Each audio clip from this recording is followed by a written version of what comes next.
кликам на десктопа с десния клавиш на мишката и влизам в режим редактиране. Тогава отиваме и тук на добави widgets и отивам да инсталирам widget, които съдържат думата чат. Ето го, чат GPT, аз съм го сложил вече, чат AI, този предлага няколко различни чатбота. Google Gemini, те се изложиха яко, но като възможности, техният изкуствен интелект не трябва да бъде пренебрегнат. Имате възможност да сложите и само преводач. И така, няколко има. Избирате си предпочитания от вас и когато го инсталирате,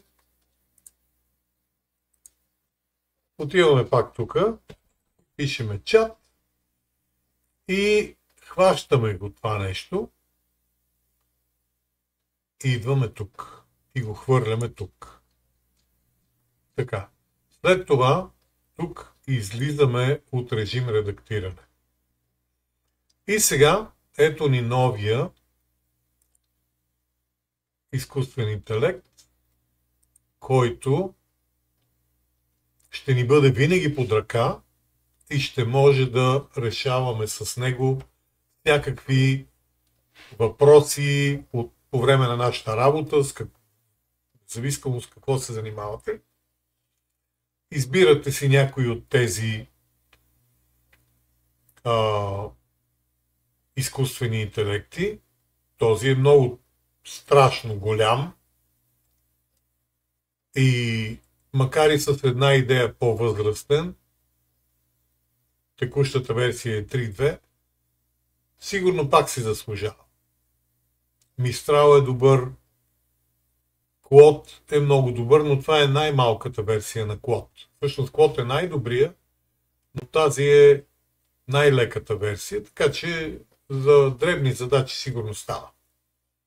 И GPT-4o Mini е един не лош Large Language Model, не знам на български как се казва, изкуствен интелект. Да не го мислим много. Така. И ето сега, ако искам нещо да свърша на Linux, ако имам някакъв проблем, например, екранът не се показва. Резолюцията на екрана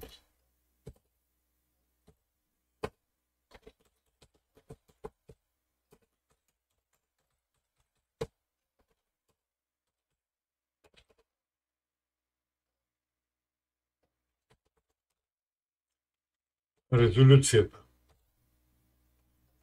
Ако имаше проблем с монитора, с настройките на изображението,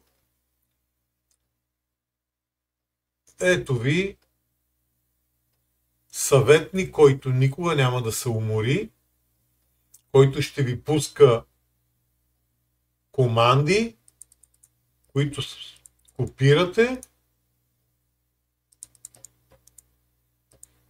и след това хвърляте тук и евентуално, ако има някакви проблеми, ако има някакъв отговор от системата, тогава го връщате на изкуствения интелект и така в диалогов режим вие имате един помощник винаги под ръка. Можете да настроите, има още чат-ботове, добри при това, най-добрите, и имате някакви настройки за това каква да бъде иконата. Най-важното според мен е, че можете тук да насочите новия специален клавиш, който Microsoft въведе тази година за техния Copilot. Ако сте под Linux, Copilot няма. Обаче вие можете да кликнете тук и да ударите този клавиш и тогава той ще ви отваря изкуствен интелект.